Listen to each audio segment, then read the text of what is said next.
नमस्कार, आप देख रहे हैं द खटक और मेरा नाम आदित्य है। इस वक्त मैं खड़ा हूँ महात्मा गांधी अस्पताल के एक वार्ड में।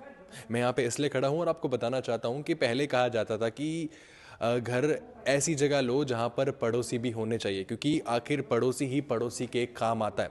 लेकिन एक ऐसी खबर मिली जहां एक पड़ोसी ने ही अपने पड़ोस में रहने वाली नाबालिग लड़की के साथ मारपीट भी की और छेड़छाड़ भी की। क्या है पूरा मामला, आइए एक मेरी भावनाएं सेवा संस्थान है उन मैडम से जानते हैं। मैम, क्या पूरा मामला है, कैसे आपको खबर मिली, अब क्या इस पर कार्रवाई है?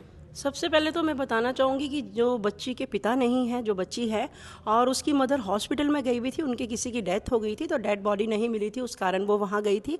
रात का समय था और पड़ोसियों ने कुछ कचरे को लेके या कुछ ऐसे बच्चियों को पहले तो बोला, उसके बाद फिर बच्चियों के साथ मारना शुरू कर दिया। बच्चियों को खूब मारा, दो मासूम बच्चियाँ, इनकी इतनी पिटाई की। बड़ी वाली जो बच्ची है वो भी नाबालिग ही है अभी बच्ची, उसके पेट में मारा, जिससे कि आज डॉक्टर ने उसको ऑपरेशन करने का भी बोल दिया है। तो यहाँ हॉस्पिटल मैं बच्ची को संभालने आई हूँ। मैं थाने भी गई थी, थाने से एफआईआर की नकल ली है। इस बेचारी जो पीड़िता है, इसकी मदर, इसको नकल भी नहीं दी जा रही थी कि हमारी प्रशासन देखो यहाँ पर पुलिस ये कार्रवाई करती है, और बल्कि इसी के ही जो छुड़ाने आया था इसका मौसा बच्ची का, उसी को ही पुलिस ने पकड़ लिया और उनको नहीं पकड़ा है। जो आरोपी है उनको अभी तक पुलिस ने नहीं पकड़ा है। मैं प्रशासन से यही कहना चाहूँगी कि बच्ची के साथ इंसाफ करे, और डॉक्टर तो अपना कार्य कर ही रहे हैं। तो मतलब पूरा मामला ये है कि पड़ोसी ने ही अपने पड़ोस में रहने वाली नाबालिग लड़की के साथ मारपीट भी की, उसके साथ छेड़छाड़ भी की।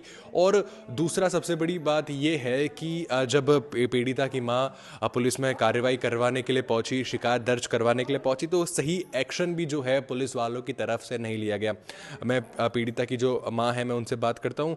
आप बताएं कि अब जो पुलिस वालों का क्या कहना था, आप कब वहाँ पे पहुंचे, आपको इस पूरे मामले की जानकारी कब मिली, अब कैसी हालत है आपकी दोनों बच्चियों की?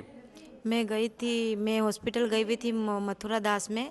हमारे किसी की जान पहचान वालों की डेथ हो गई थी उनके लिए। तो बच्चियाँ मेरी घर पर अकेली थी। वो लड़का पता नहीं बच्ची को कुछ बोला था तो इन्होंने वापस जवाब दिया, तो मारपीट, वो डायरेक्ट मारपीट पे आ गए दोनों बाप बेटों ने। एक लड़के का नाम गोलू है, उसके पिता का नाम करण सिंह है। उन दोनों बाप बेटों ने मेरी दोनों बच्चियों को मारा। जो छोटी वाली को भी थोड़ा लगा, इधर सर फूट गया उसका।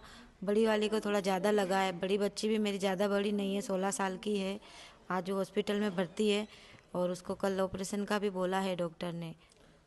पुलिस वालों का क्या कहना था जब आप शिकायत दर्ज करवाने पुलिस थाने पहुंचे? प्रताप नगर सदर थाना क्षेत्र जो है आपका। वहाँ मर गए। मुझे मेरी बेटी ने, सबसे छोटी वाली है संध्या, 10-11 साल की है वो, उसने मुझे फ़ोन किया कि मम्मी बहनों की लड़ाई हो रही है और पड़ोस वाले भैया ने उनको मारा है। तब मैं घर पर गई और उनको मैंने पूछा, मैंने कहा आपने क्यों मेरी बच्चियों के साथ मारपीट करी? तो उन लोगों ने मुझे भी मारा। और फिर मैं पुलिस थाने गई रिपोर्ट लिखाने, तो पुलिस वालों ने सुनवाई जल्दी करे नहीं, कागज़ लिख के लाओ, वो लिख के लाओ, पेन भी नहीं दिए, पेपर भी नहीं दिए लिखने के लिए। फिर मैंने वापस किसी और से, पड़ोसियों से, किसी लड़की से, बच्ची से मैंने अपनी एफआईआर लिखाई और फिर थाने में दी। अब जाओ बोले, हम पकड़ के ले आएंगे। उसमें से सिर्फ उसके बेटे को, गोलू को ही पकड़ा है, उसके पिता को, करण को नहीं पकड़ा। वो अभी भी बाहर घूम रहा है।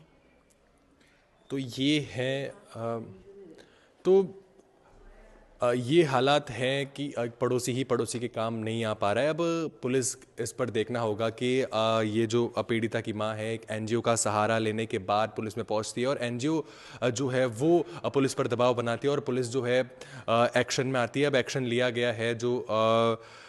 जो आरोपी है उसमें से एक आरोपी को गिरफ्तार भी कर लिया गया, लेकिन शायद इनका कहना है कि एक और आरोपी है जो पिता है, वो कहीं ना कहीं उन्हें भी गिरफ्तार करना चाहिए, वो पुलिस की पकड़ से बाहर। अब देखना ये होगा कि एनजीओ के दबाव के बाद इन पर कितनी कार्रवाई होती है और पुलिस कितना एक्शन ले पाती है। आप इस मामले में क्या कहेंगे, मुझे ज़रूर बताएं और ऐसी जानकारियों के लिए द खटक के साथ जुड़े रहें।